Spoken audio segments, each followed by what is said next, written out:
Good evening, I'm Robert Polito, Director of the New School Writing Program, and it's a total joy to welcome you to this special evening with Anne Waldman in celebration of her most recent book, Manatee Humanity. And I'm also pleased to say that Anne will be joined by the musician and her son, Ambrose Bye, and his most recent CD is Matching Half. On New Year's Eve, I went to a performance of Anne's play, Red Noir, and I was struck all over again by how closely connected Anne has been to almost all the great vanguard movements of the last few decades. And that was the Living Theater, and the evening was, the production was directed by Judith Malena. But I was thinking about the St. Mark's Poetry Project. I was thinking about the Rolling Thunder Review. I was thinking, of course, about the Jack Kerouac School of Disembodied Poetics at Naropa, most of all. This is a singular figure with singular gifts. She's always remaking the model of the writer as activist, operating along the scenes of art and politics, aesthetics, and history. She's a gifted, various poet with roots in many of our literary traditions, as you'll hear tonight, and as you'll also hear tonight, she's an extraordinarily powerful performer, exhilarating, provocative, and totally incandescent. So please join me now in welcoming Anne Waldman.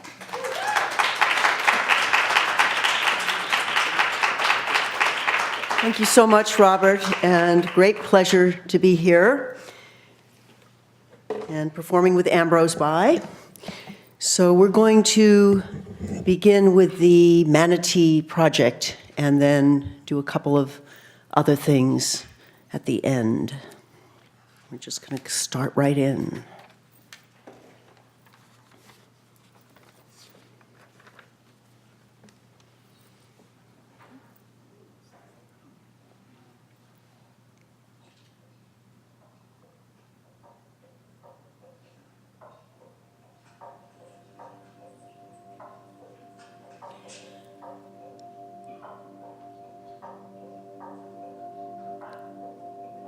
And why did my brain incubate all those long years? And why was it not using its genius to make fire?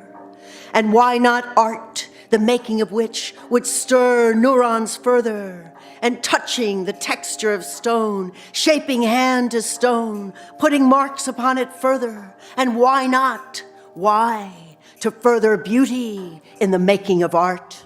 And why in sound, too, not making music all those long years? Sounds imitate what must have been the call of birds or of the body, an internal hum and chatter and growl and chit and woo, woo, woo, woo, as parts of the body convening together as alluvial, as sound together alluvial, alluvial. In strange harmony, or discord too, or in hunger, need, desire, fighting in all the discords of desire and wooing too. Signal distress, signal delight, signal the dark moon you see and eclipsing of it. Signal distress, signal delight, signal redress, mistress redress, and holy moon, and cry when it disappears, returns, and celebrate by dancing. Why did not my brain dance all those long years? Would this not be in the frame of that incubation? Its calibration toward gender, toward yearning, toward other particulars of size and gaze and color. How many thousands of years? And between all and what is human, thousands of possibilities, constituting, reconstituting, thousands upon thousands. And why did my brain incubate all those long years, not using its genius to make fire? Cry for water with a parched sound, and why? How could it be with slow memory without knowledge of itself, now growing, growing, moving, slowly know itself? Why? This the world keeps silent with long, vast, still silence, then grow into sound and sounding. No need for anything to grow from my fingers, yet grow from moist womb yet. But what could grow naturally of sound and sounding? What will to fight and grow, tongue to speak and know that love is reciprocated? And when injured, to cry out in panic surely. And when in making of love, to cry out, though surely in panic and pleasure. And in coming to birth, cry, speak about it. You speak about the eyes that lock together. Why did the brain incubate all those years? Why not using its incalculable genius to make fire? My, what size you are, my hominid, and of intellect not strewn about. Why are you at the root of my word, Lanthanian, to escape notice? Why do you explore the periphery of latere to lie hidden? Oldowan, stone of irregular edge cuts another stone crudely. Oldowan, primate surprise. Or actually in more gracile hammerflakes off stone rue thee, and vocal in the cry of hunt, kill, what, kill thee? Chieftain, so named by Linnaeus, survival mechanism, self-recognizing, prosimian, mirror, neuron. They had decided to walk to the ferryboat now. The map of the lakes lay on the table. She picked up the book close by, setting the map aside, and as she approached it now more closely, now looking at it, she was happy to see, and she did this quickly, lifted as she was by the title, the photographs within, walls, a superimposition of a she-wolf's face. It was a book by a friend, the name of a friend clearly on it, whose writing she admired. It was lateral writing, a kind of meditation on the detritus and refuse and vast sweep of time's ravage upon many great cities, diasporas of visible and invisible migrations, subsequent incursions that make their curious, desperate mark on the faces of cities. A photo of the friend stares out squarely, defiant, she might say, knowing him, but perhaps not, more certain of the credibility of line and mark and point, of puncture and fury. He was one to walk a lot and comment upon the certainty of seething and disploding peoples, a people pulled to the maelstrom of survival, of them pushing and pulling, tug at this, what you say, a string? A lifeline, and back streets, places by water, melancholy survival deals that dealt a raw hand. He had traveled to the undersides of them indefatigably and lived in the interstices, watching those cities below her imagination. What he had seen below the imagination. He had seen odd delineations of fear and seething and disploding, juxtaposed with mad delight of martyrdom. How implodes everywhere. The ethos, by any means necessary. He meant they were crowded like rats, or like the circumpolar head people living under the sea, ghosts consisting only of a head, ghosts waiting to be buried off the killing fields of Srebrenica, darker districts outside Paris, where the trouble they complain of arrives from. She thought of semaphores. He was trying to tell her something with his signals, with his codes and flags, and where they might measure. Distress could measure. Help them now. Distress, signal, distress. It was words only now. Here, the ferry close by, within walking from their temporary shelter. He was of the words only school, then turning words to movies, those moving pictures impersonating shadows, a moving pictures school, and movies only, for you could tell in light, he would say, words, and he liked them dark, transgressive even. And what are you wishing on? I mean, working on, he asked, chewing on the mammal. It was like an hallucination. First, the objects strewn about where they had arrived from. A book, a map, quadrants discarded now. A sense of the shelter and the departing from it. Map cast aside, they would try their luck. His caverns of critics and cities, the weight of them in him, in her mind now. They had sat with their lunch on another ferry, Lago de Como, animal bereft, lithic underpinnings, and the writing they both did took you to those other places, waves on the Bosphorus, Istanbul or Cambodia. They both wrote as if in the grip of a fever. Have you had the terrible dengue? Because of urgency, survival, to describe the known world of any reach or stretch of imagination.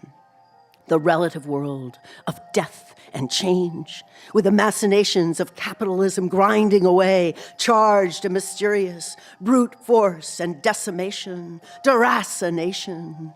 Was her time irreversible? How many objects put to the test, taken apart, deconstruct them now into their essential nature? Compassion! Name outliving the person who carries it as with a book. Name, identity, person. And have you heard, he asked, of the continent of detritus? 100,000 pounds of petroleum plastic, twice the size of your continent. He was not American-born, churning in a vortex, and the water animals under the intense burden of naming. How else we know them? By their sound, by their cry, struggling in the serpent coils of plastic, marred, scarred. And she wondered, what animals must be sacrificed to the colonization of time, to the colonization of cities, colonization of oceans, colonization of planets?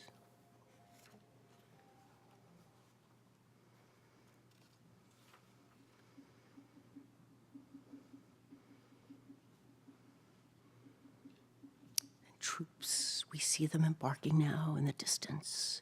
What traps the troops and torture unseen, but you see it in the mind, most impossible a subject, which becomes a trapped factor of life.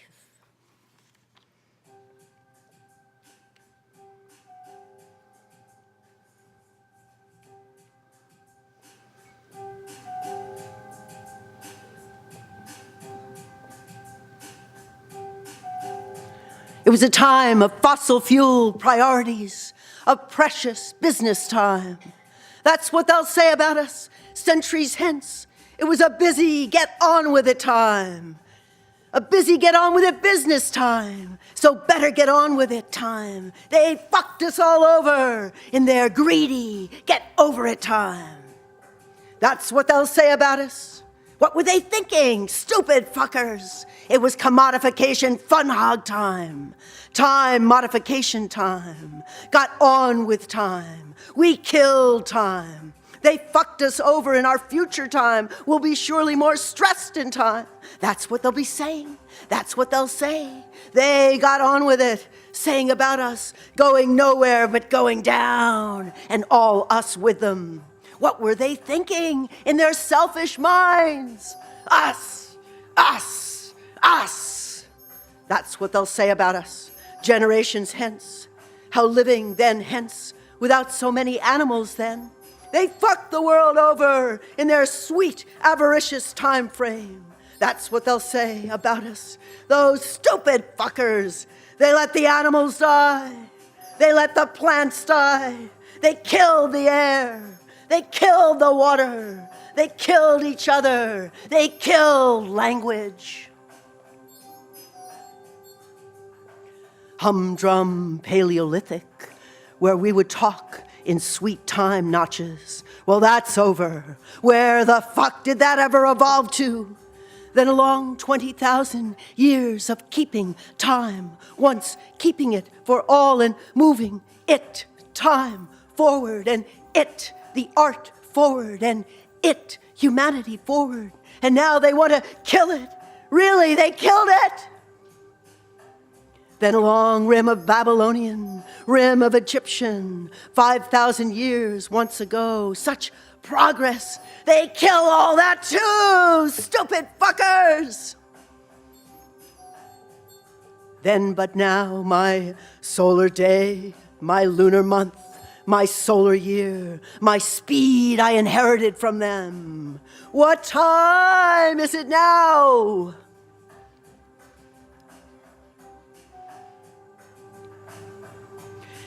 And we resumed our talk after these excessive outbreaks, discussing the nature of calibration, how different times give the peculiarities and particulars of people and praxis and place and thought systems and become their own zones in this. We spoke of lustrations and the architectures of spiritual places, of constructing mandalas with colored sands, and the women who dance on the precipice of eclipses, performance and ritual under arches, pillars that delineate the way to move as a chorus might. Open atriums, they are moving into the augur space, the place of frequent animal sacrifice.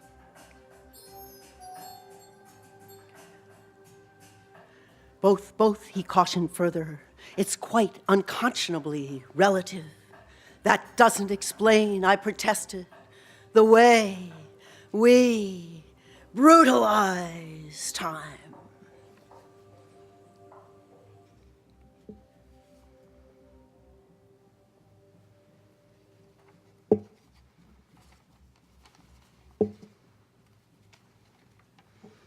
Out and starts the mermaiden with a fan into her hand. Keep up your hearts, my merry men, for you're near the dry land. Out and spake Earl Patrick Graham with a salt tear in his ee. Now, sin we've seen the mermaiden, dry land we'll never see.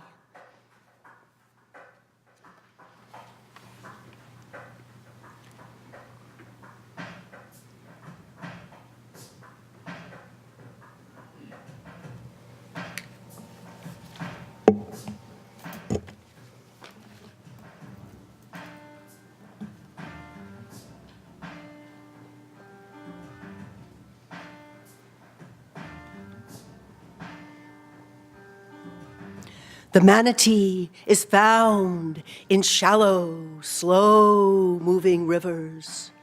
The manatee moves in estuaries, moves in saltwater bays. The manatee in moving moves gently. The manatee is to be found in canals and coastal areas. The manatee is a migratory animal. The manatee is gentle and slow-moving. The manatee moves in slow-moving rivers slowly. The manatee is completely herbivorous. The West Indian manatee has no natural enemies. The manatee has no natural enemies, but unnatural man. The manatee is constantly threatened by man unnaturally. Man with his boats and plastic and attitude. The manatee often drowns in canal locks of man. Man who makes no concession to manatee.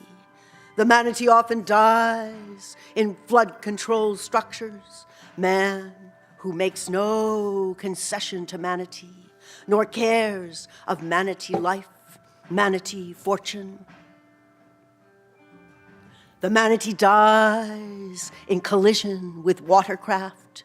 Man who does not protect the manatee. What steward of the earth is this unnatural man? Man who makes no concession to manatee. The manatee dies with the ingestion of fishhooks. Man who unnaturally makes no concession. The manatee dies from litter and monofilament lines. Man who is rank in attitude has no use for manatee. The manatee dies in crab trap lines. The manatee dies from loss of habitat claimed by man. The manatee is maimed by man. The manatee could be aided by man. Man, oh, aid the manatee. Come to the manatee heart. A manatee calf is born every 2 to 5 years. A manatee gestates for a year in the manatee womb.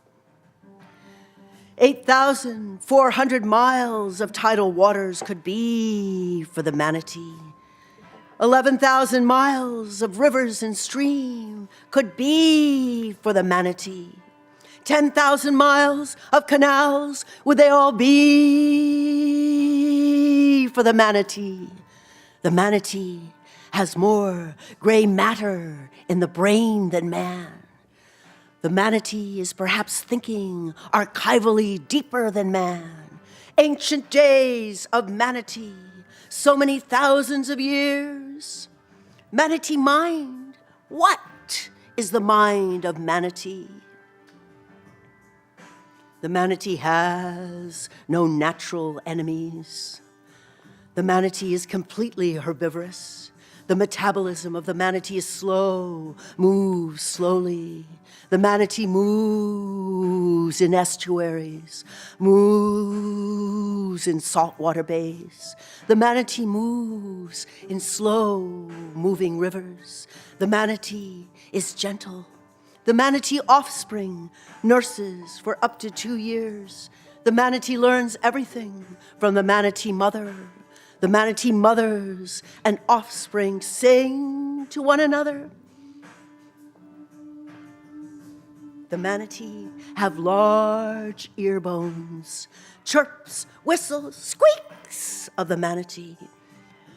The manatee, in moving slowly, moves gently, oscillations of the manatee moving between the manatee ears, ears of the manatee mother and manatee offspring. Manatee are our Sirenians and live in the house of the sirens. Where are the human sanctuaries for the manatee? Manatees, mermaids, sirens, singing, move slowly.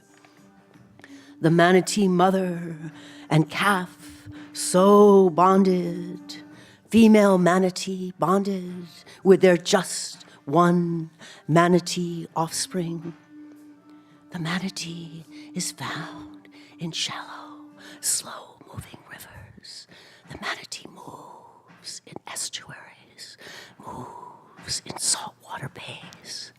The manatee in moving moves gently.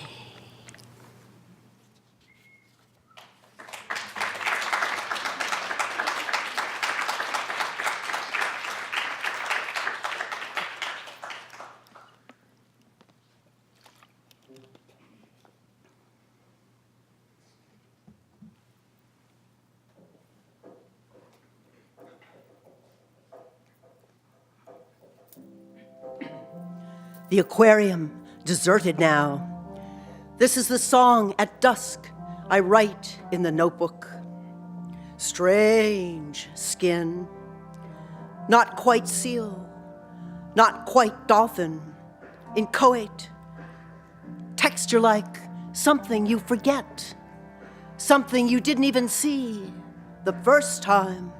Old shoe, sentient being with others in watery caves. Lights off with motive in mind up a ladder. Mouth moving, quixotic mind, quick flick. Who are me? Who haunt me? Please haunt me. Summoned by the dream, the kusha grass instructs. You might say a kind of ceremony. Gather up these nightmares, this in a public space where many minds meet and pass around the objects of this dream. A blindfold, a crystal, a card with a bodhisattva upon it. Gather them up and make an offering. All the bhikkhus going down on their knees for this, in this world marked out by the augur, interstices between living and dead, an initiation on the nature of time and of continuity in a dark time. Mean world, humanity. Dream world, manatee. Secret world, Om Mani Padme Manatee Hum. Om Mani Humanity Padme Hum. Om Mani Padme Hum. Om Manatee Padme Hum. Om Mani Padme Manatee Hum. Om Mani Padme Manatee Hum. Om Mani Padme Manatee Hum. Om Mani Humanity Padme Hum. Om Mani Padme Manatee Hum. Om Mani Humanity Humanity Humanity Hum. Hum. Hum. Padme Mani Hum. The center of reference becomes movement in this ritual.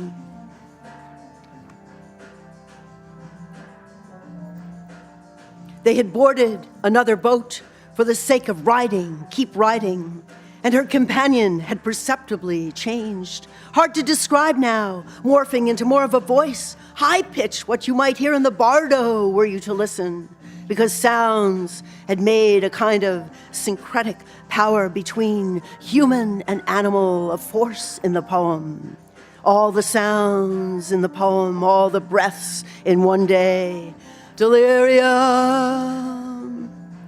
dream, hallucination.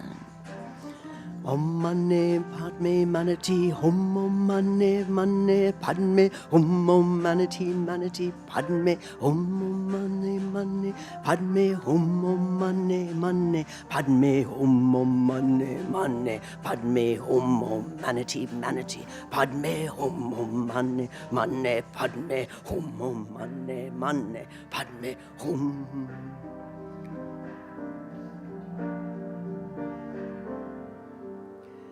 She was inside, completely inside.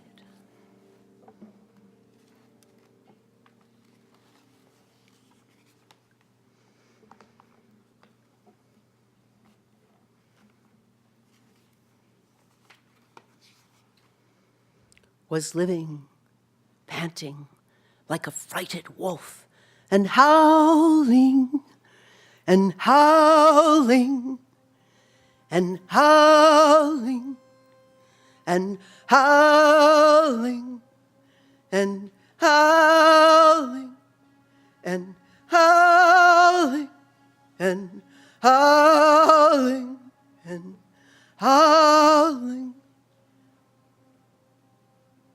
And at the last, you noted, they seal the falcon's eyes before setting them off. They tremble so. Without care, without seed pearl, without stitching close the eye of the falcon.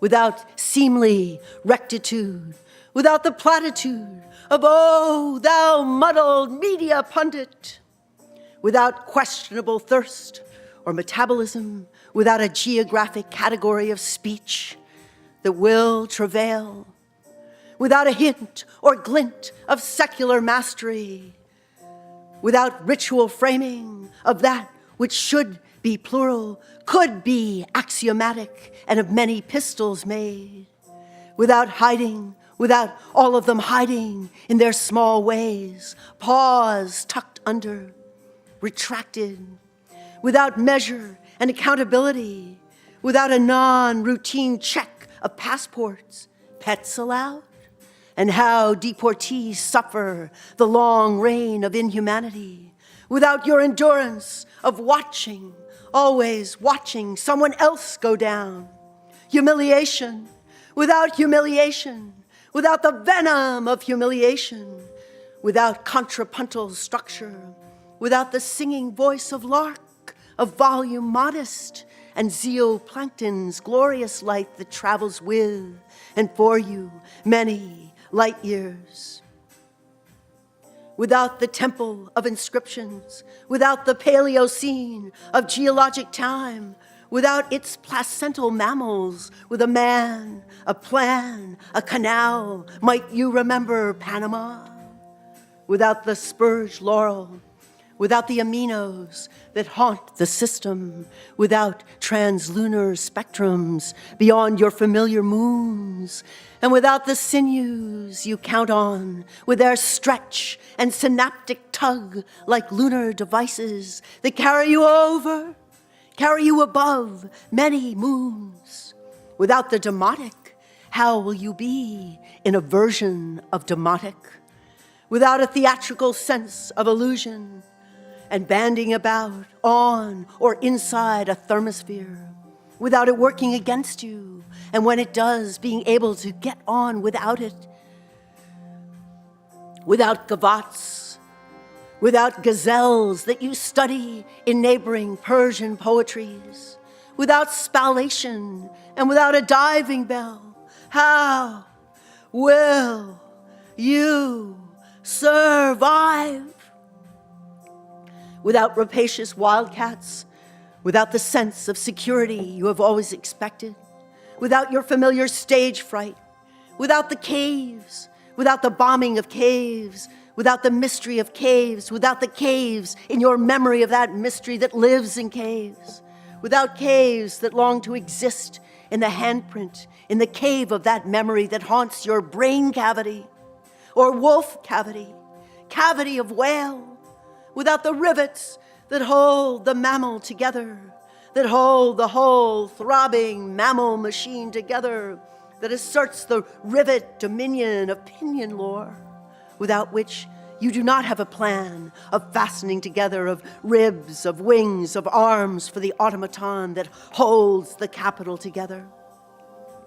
Without its own mind of wheels and cogs and mudras that run the show, the capital show, without all the pixels and efforts of more dominion, without facticity, without facsimiles of intent, of high technological information, without high-speed wonderment, without multiple star-crossed wonderment, without the wonder of discovery. You are warm, you are human, but maybe not so warm human. You are cold-blooded, remote, predatory, without mercy to so many of them, others,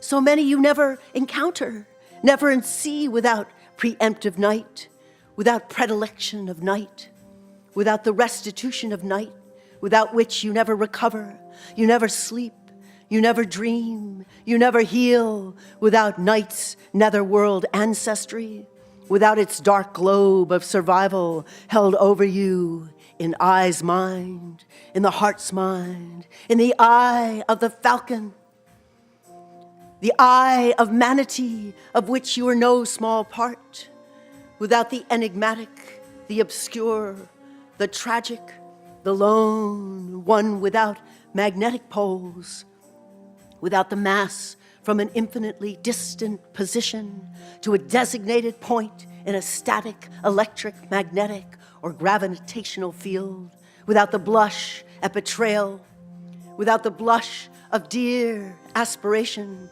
without credentials of what keeps you here, bound and chastened and hidden, without privilege, how will you manage? Without facing the other way from one another, without that being in agreement, facing, without opposable thumbs, without your vending, your selling of vendetta, without the animalized ones that live near you, underneath, above, inside, around, in legend, in dream, in story, in song, in renditions of escape and survival, without borders to cross, without needing to carry things over borders. The invasion of your homeland, coming? Is it coming soon? Coming soon? Without it, What call in the night? What call is answered? What nuance? What tantrum in the night? What martyrdom of dreaming your own birth, your own end of history, or end of speculation of that end? What call? What alarm is sounding deep,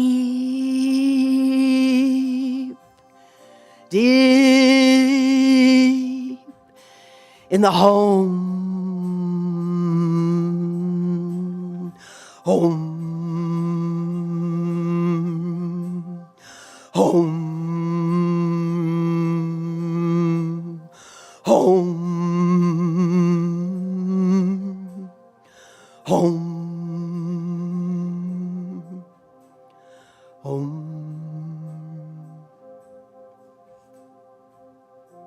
Causeways into another continuum.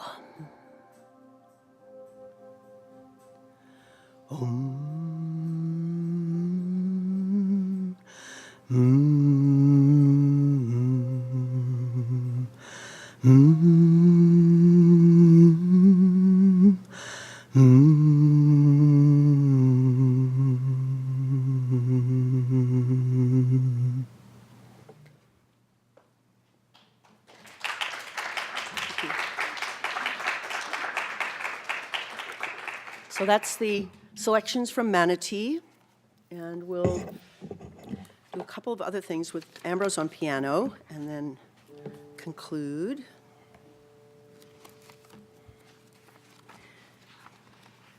Let me just find this text.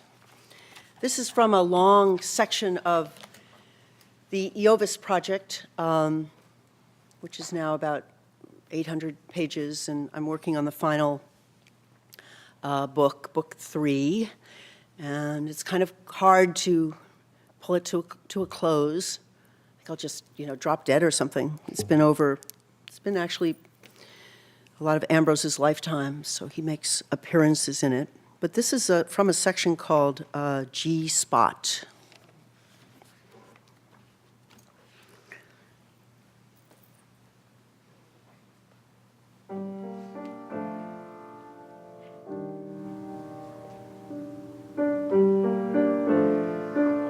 As stripper offers up her nightwears, a promise of microgravity, many propensities, seductions, a middle name. Go there often, the bottoms-up strip joint, just down the road. Wonder the stories behind the stories in subtexts, hard Scrabble lives. Can't just be seedy need or bead of needy eye in that seed. Compare with strippers' lives in Thailand's red-lit Patpong district. Tambak Radia, oh, take me back. Document these natives. Sex trade has its own needs. Need not be seedy need, and no one's ever all about the money. I'm just a waitress, tits and naked flair. I like to dance, the eyes on me. How much, I ask, to repeat that number? Slow night, it's anything you want. A drink? Denizens of place. One ancient transvestite Barbara Bush, far from home. And you have to wonder, not being a true Barbara Bush, what is the fancy or fantasy of travesty? A chest of falsies, like multi-tit Gorgon. Oh, Barbara, you fucking racist. Sailors from the Space Center, cars crashing against each other in the broad light. They play the anthem there and wake up little Susie. One guy comes in late blind, but tells the waiter he feels the grind in sound. He said, sound in a funny way, just the way you might say sex or sorry. And he says, turning to me, body parts, what do they signify? Born in a blast 14 billion years ago, geology's membrane, taut and ready, G-spot that is elusive like an eclipse, G-spot that intimidates the doctor, G for genie, trapped in a bottle. Presses on as genome does, resolute, stippled of need. Her body parts, what do they mean? And say to us, down under the strobe, a statue looks frozen in outer space till she shatters. GSpot, don't you realize you are a local occasion of the universe? Primordial gases of the early universe could be laced with tiny temperature variations. Do, re, mi, like you, a note, a sight, a semblance of ecstatic dreaming. G-spot that was an hilarious overtone because she wanted recognition. G-spot, acoustic waves in the expanding fireball, a stimulation she wanted. The fireball seated, ringing like a bell she wanted. Gong, gong, gong, gong, gong, gong. Gong, she sang. She wants it, always waiting for more with a main note and overtones that she wanted.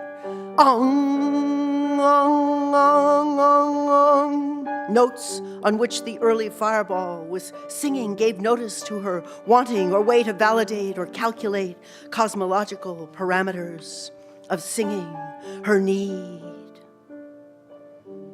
Shatter the ears of the world. G-spot, big weapon system, launched and trigger happy, a dilemma on or off. G-spot crashes and burns, push the button, tidy, manicured fingers will activate the launch. G-spot, a temple, a place to visit, plug in, a sacred pleasure spot for adoration. No, start again. G-spot, a pilgrimage, a strip joint. Thousands gather to witness her pleasure. I want to go back there. Take me back to give a piece of my mind, break the day, strip it down. The missile never takes off. And she, founded on a promise, will break anyway, waiting for the shuttle to rejuvenate.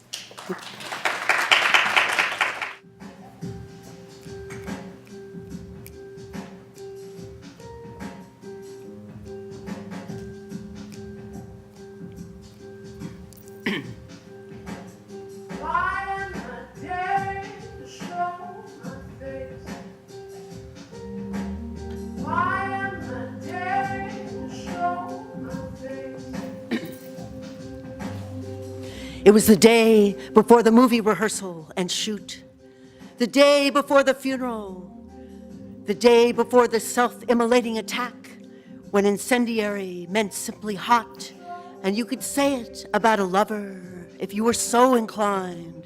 The day before the discotheque folded, it was bombed in Bali. The day before so many suffered, and you could make something North American about it, including all the continents that would keep a Polaris missile out of their midst. And then it all came back to you, opposite me, leaning over your instrument of power. And that instrument would record an inquisitive face. Why am I daring to show my face? Why am I daring to show my face? Not Cleopatra's face, not Emperor Hirohito's face, not an Agrippa at the control, not the face of a tyrant or a super errant knight. And you might ask about threads and stitches, and you might inquire about buttons and harnesses, about exigencies of destroying proof, about all the colors matching. Why am I daring to show my face? Why am I daring to show my face? Why am I daring to show my face? Why am I daring to show my face? Out of the time warp and onto the street where you stood, waiting for the shutter to snap, shouting, hold, hold. And then it was your face that was always needed. Your face, which was always with me, and it could hold anything it wanted to. Your face, an unforced perspective, a way of thinking, behaving, as spectator to the spectacle. Why am I daring to show my face? Oh, why am I daring to show my face?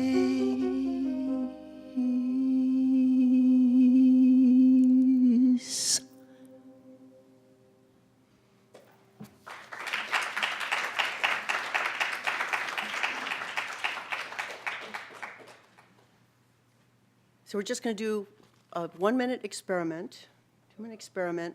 We haven't done this before. This is for you.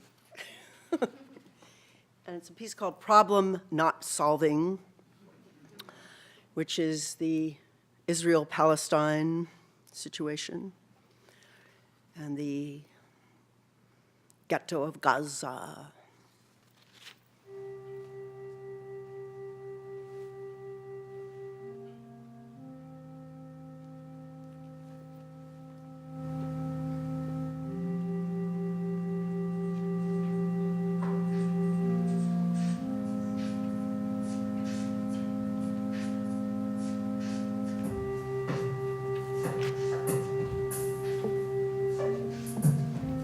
And metal was cast in the dream of the ghetto. And metal was forged for cannons, 1390 in Pre and Ur in nightmare of ghetto and laboratory of ghetto. A metal mentality, for it takes a long, long arm, a long, long harm hatching this mentality of force, of problem not solving. Problem not solving. 5,000 in a crammed room, undream it now of your nightmare, not allowed into light of other campos and canals, your arms held in not being able to reach out across a map, a city divided and problem not solving. Undream, problem not solving, the nightmare of ghetto, or problem not solving your nightmare of ghetto, of time, of this ghetto. You want to stretch your human fleshly arms outside the walls. You want to stretch your rare fleshly arms out of here and reach out.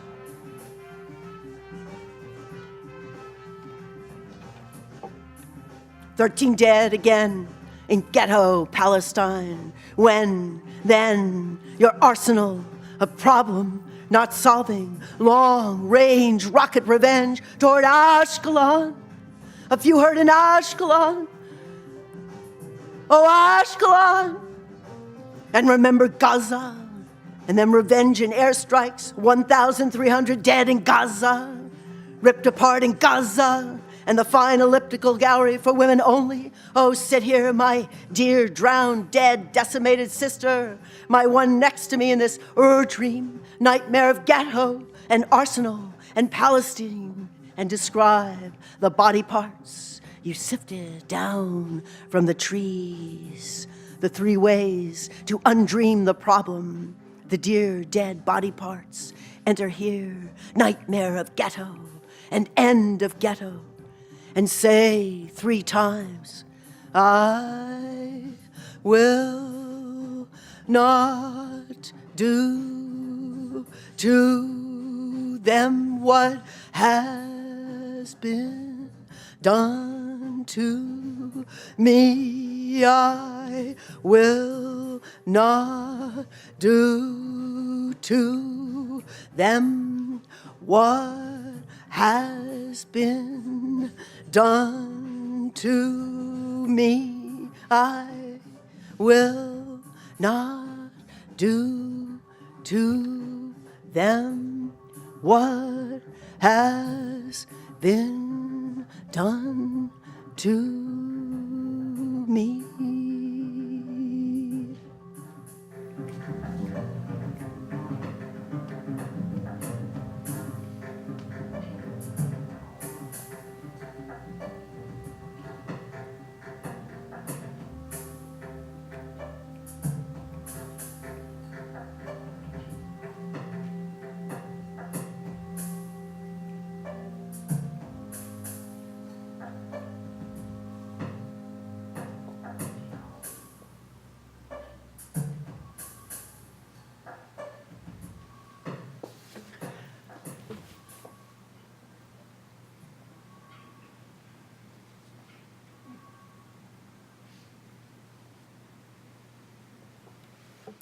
Thank you.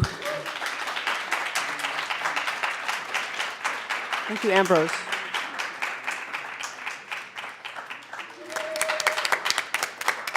My first question was really going to be, how long have you guys been doing this? This is amazing. Well, I guess we've been working. Yeah.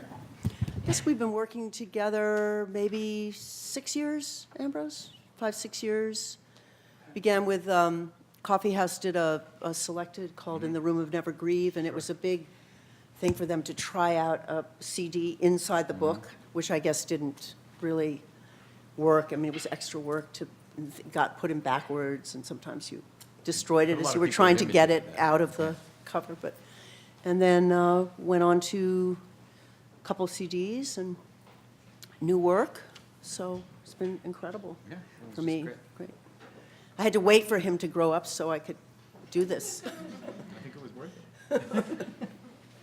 I thought I might begin by asking you about maybe 3, maybe 4 kind of polarities in your work as a kind of overview, and then we could maybe move very quickly then to any questions people might have. But the first would be, how do you see maybe the tension between play and statement in your work? And I mean play in the sense of repetitions, the way you play with your voice, the puns, and then the statements that the poems are also quite capable of making.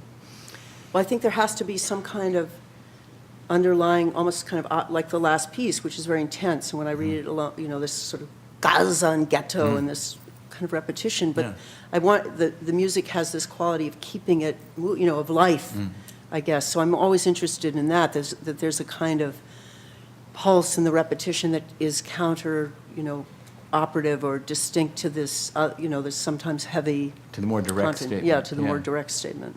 And I think it's extraordinary that you're able to do both of them very quickly and almost simultaneously. And like in the Manatee poems, particularly, it seems that they just move very quickly from one kind of language to the other. Well, I saw that as a mix of, I was working with, actually the whole thing started with the encounter with the manatee and the tank and the aquarium in Florida, and looking into the manatee eyes, and sort of this seeing the manatee as a kind of Buddha, as a kind of deity, as so wise and old and ancient. And the manatee's closest relative is really the elephant, and there's a view that manatee were on Earth, some version, and then went to the sea. So this old soul being, et cetera.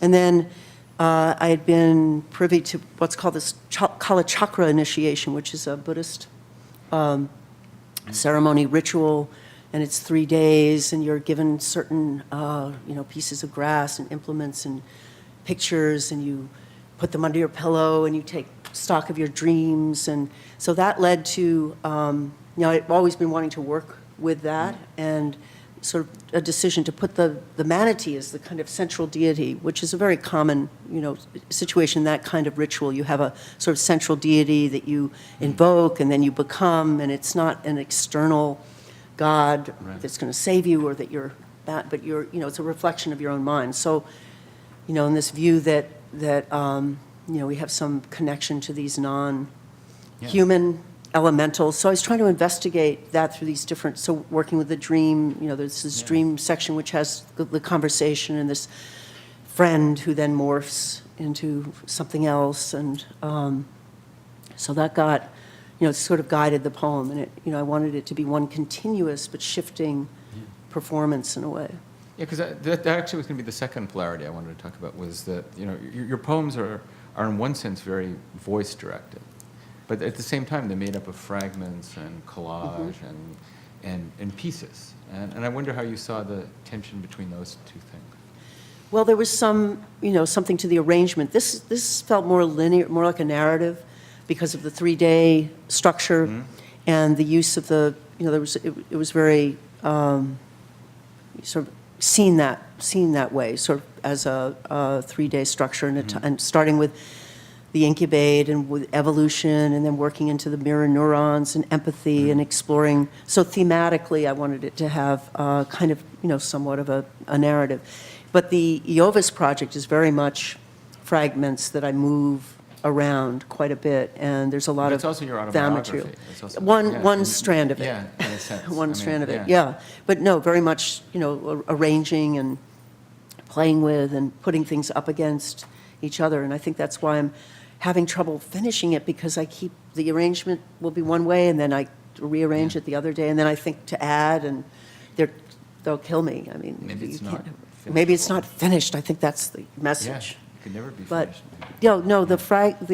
no, keeping sometimes even notebooks on certain threads that then are worked in. And my own notebooks are very, very messy, because I'll, write, as with many of us, but writing down just something I've heard, seen, read, overheard, investigating. And do all of those get swept up by particularly A lot of them poems? come into even things I'm doing in classes with students. I'll do an assignment, we'll all do something together, some kind of experiment together, and I find that often works in when I need a certain conversation, I guess, would be. And the next polarity would be the book and the performance of the book, or the poem and what we just heard, because you publish books, and most of us probably experience your work first on the page, and then hear you read it, or sometimes we hear you read a new poem and then read it. Well, it all started with the kind of the Manatee litany as the performance, and Ambrose and I did that first. I mean, that was the first part that was performed, and Ambrose has the voice. I think you could all hear it, the voice of the manatee on that section, and there was also the particular thing of the mother and child, and that conversation. So sweet the way Ambrose sang tonight. That was kind of maybe a first. I don't remember you doing that, but your work has always, for as long as I've known you, has been very performative too. Yeah, definitely. But I wanted to say that the book, primarily the text, was I wasn't really thinking about performance, although later I started to see it as stretching that way. And then, I said, well, come on, let's do more with it. So the other parts you heard, which are in the in linear time in terms of the book, came later. So it was really first a book, except for that one litany. What was the question? It's sort of how you think of the tension between those two things, and the performance of the poem. Well, I love being alive with my own work, and as long as I can, still breathing, want to, feel there's a need. I almost sometimes feel like the form isn't quite enough. The forms are the page isn't quite enough, and this is why working in theater has been so interesting, and I'm collaborating with Stephen Taylor, the musician and composer, on some ideas, and Ambrose and I have new CD in the works and so on. So there's a need to and collaboration, of course. So there's a tension in the collaboration, of course. There's a tension with what can come out of extracted from the writing that works in that way. And then sometimes certain things are written for, I think Ambrose asked me about, he wanted something called Letting the Air Out, and he had some music in mind, so I wrote a text for that. So that's a way that works. How did Red Noir come about? Well, I wrote the play out of, I was teaching a kind of poets plays class at Naropa, wonderful group of folk there, and we had something called the Gertrude Stein Players, and we were working with Stein's texts and specifically her plays, and we were using the Little Boulder Contemporary Art Museum, and then we started augmenting stretching out the text, adding our own texts, and then that morphed into further kinds of productions with their, texts as well.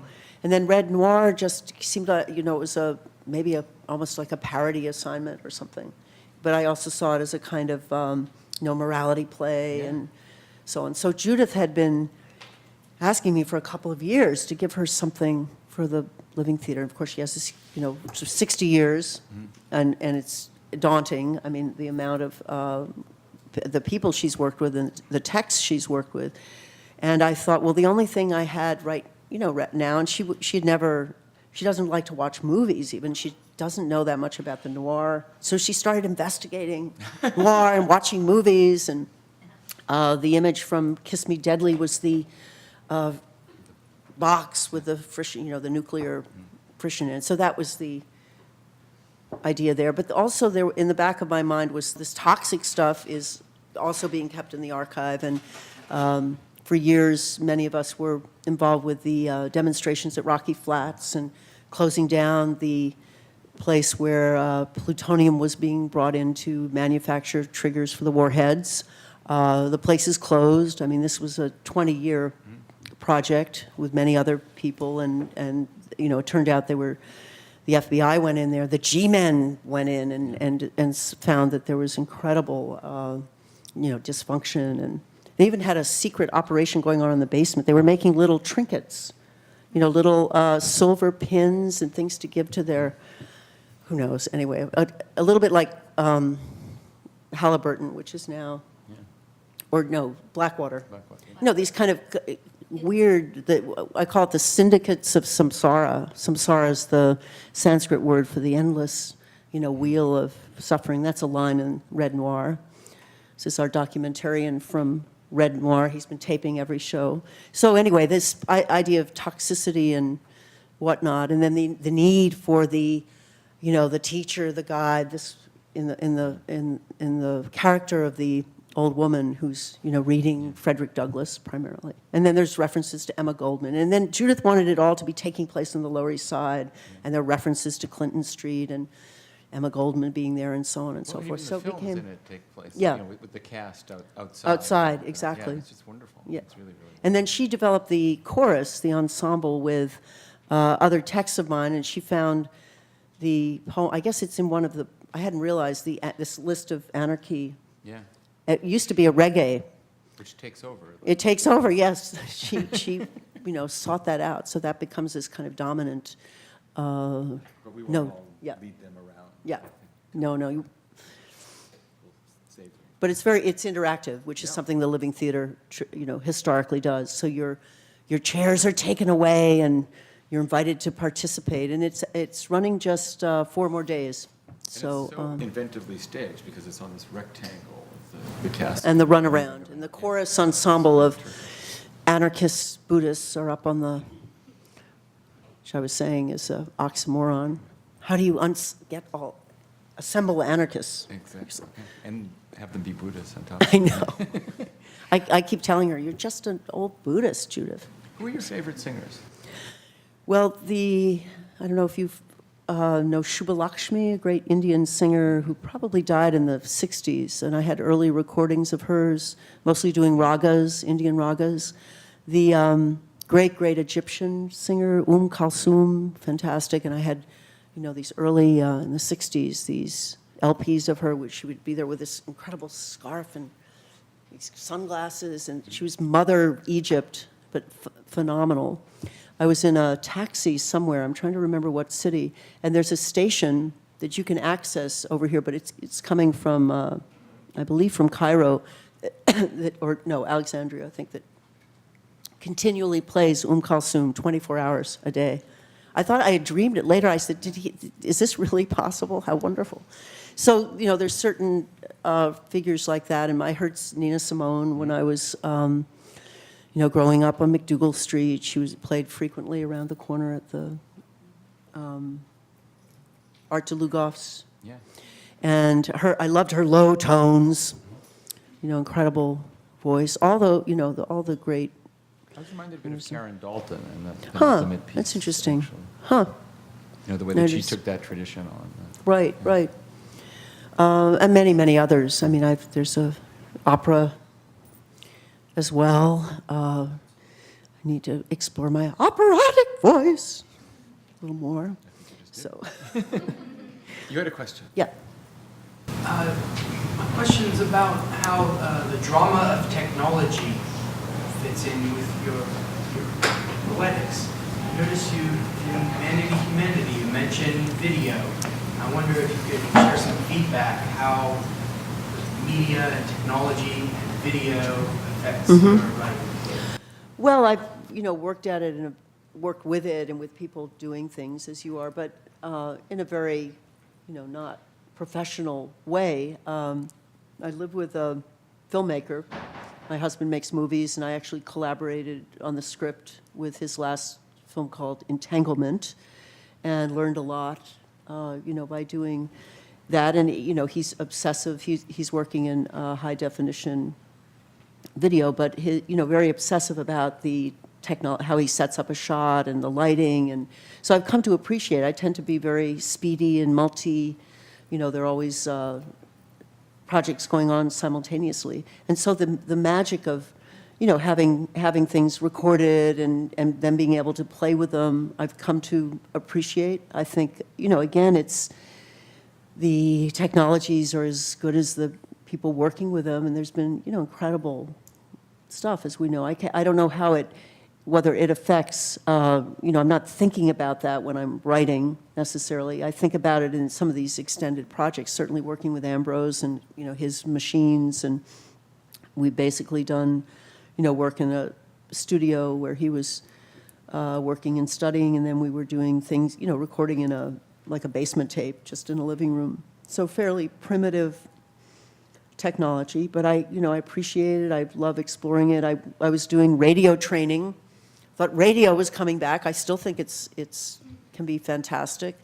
And at the Boulder Public Radio, KGNU, offers classes.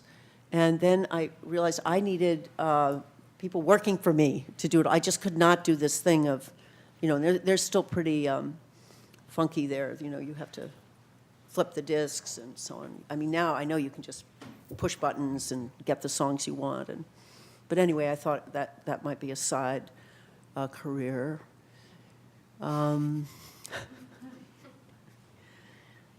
What else? Maybe they're references, I'm sure, and just as they're, these are all things that are very present in our world. It's so quiet. Yeah. Yeah. So the music is relatively sensual. It's all relatively melodic. Well, not just relatively, it's all tone. Mm-hmm. So, why the choice to do that and to bet the bet?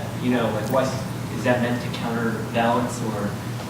I think so. Some of the strident material, and I've worked with more atonal, and there's a whole John Cage piece which works with some of his strategies for performance, and had a former student who was real Cage aficionado, and we would do performances with Cage's music and some of these strategies.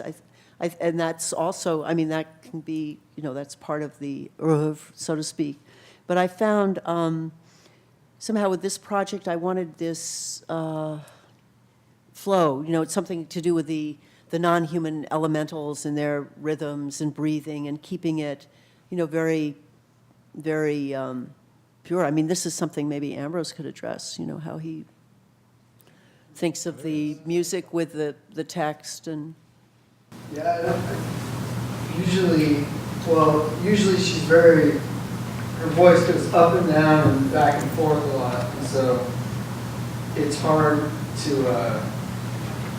you don't really, I try to make the music not do that as much as possible, because when we record, I try to get her, I usually tell her just read it like as straight boring as possible for the studio or whatever, but then performing, she can just go nuts and do what she does performing. But you can't get having the shrill things and hissing or high pitched. And then I generally just try to keep it almost like she's like a movie and I'm just playing the sound, trying to be in the background as much as possible. Maybe just keep like a pulse going and slowly maybe build, but not trying to get in front of her voice if possible. Yeah, Good question. a lot of it is very coincidental when we do it and when we actually find the time to record and stuff.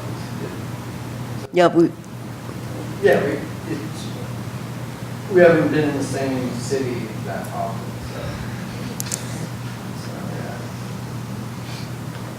No, last time I recorded, there were, certain texts that I wanted, Ambrose specifically to, play with. Yes. Hi. I'm interested in speaking about the different kinds of methods of composition for different kinds of projects, whether you'll write for something thinking of it on the page and what dictates how it looks on the page, whether it's the breath dictates the length of the line, or whether you literally sing to yourself within your head, sing out loud as you compose. Do any of these things? Oh yeah, the different projects seem to come from different places, and often there is something heard before it's written. So there's an idea of kind of guiding principle there. I use the term modal structure. Sometimes there's a kind of some notion of a shape that seems to be more modal. And then there are certain words that just need to be, some of this started rather early. There's an older piece called Skin, Meat, Bones, or Crack in the World, endometrium shedding, something like that. That way of hearing and sort of needing, and these were, seen as pieces for almost like public interventions and taking poetry into public space, and a lot of protest and dissent actions seem to require that some kind of vocalization that could enter space pretty directly and even dramatically and so on. So that's a particular kind of work. This project with Stephen, where we started thinking about Pound as, Ezra Pound as this nexus, of course, and you have, Kenner's wonderful The Vortex, and also the, image of him in a cage, and so, and building around that. The whole thing is shifting into something more like a dissertation on revolution. This is Judith is asking for something, new. Anyway, that's in the works. But Stephen was exploring. He has a wonderful troubadour voice, very high, beautiful voice, and exploring these old Italian and Spanish texts, and then singing in these other languages. And then the piece I have been reading with him is called Cyborg on the Zattere, which kind of refers to Pound and his last years on the Zattere, but it's coded and so on. But it has, the shape on the page is very skinny lines in a way, and almost attention to syllables, very, almost like the syllables isolated one from the other. as notes. I mean, that's just a recent example I can think of. But no, I think all those questions are relevant to the, and each project has its own sort of shape and taxonomies and so on. The Iovis, which is very sprawling and huge, dense, sort of prosy sections, and very hybrid-like in its look, and how the things are collaged and morphed in there. Something like 70, I think, sections. I think it's as many as 70, almost like cantos, and some of them are separate books. So it's books within a big book. So that has that's a very different quality from some shorter pieces, or even Manatee, which is, I seem not to be able to write short poems very well. That's the next challenge, trying to write. It probably will be a serial poem of some kind, but some shorter forms, and we'll see. But just to finish, Manatee was seen as this long, from the beginning, and then the structure of the world compared to a bubble, which was an earlier, also long book, where I wanted to explore came out of the visits to the Borobudur stupa in Java, and I wanted to unpack, in a way, that stupa, and so I did, investigated it. I was there, I did the certain rituals, and it's a kind of map through what's called the Mahayana path, so that had its own structure. And I don't read from that very often. So maybe just one more question. You had your hand. I just was reflecting that I so much appreciate your repetition and the drama of it and the collaboration and the visual of it. We live in such a horrendous time with these sound bites and media and blah, blah, blah, and unimportant things that I still keep coming back to the thought of, can poetry save us? And it feels like it does when you hear you. So thank you very much. Thank you so much. So, No, and I just want to thank, Ambrose, do you want to say anything finally, or? So Thank this- you, and those I are also, Ambrose? and I just want to say, it's such an honor to be able to do this kind of work in this kind of setting. So, I mean, ordinarily it would be in maybe a club or something like the KGB bar, or, that kind of environment, but that, we can try something like this out here. I'm very We're so appreciative honored of. to have you. Thank you. So please join me.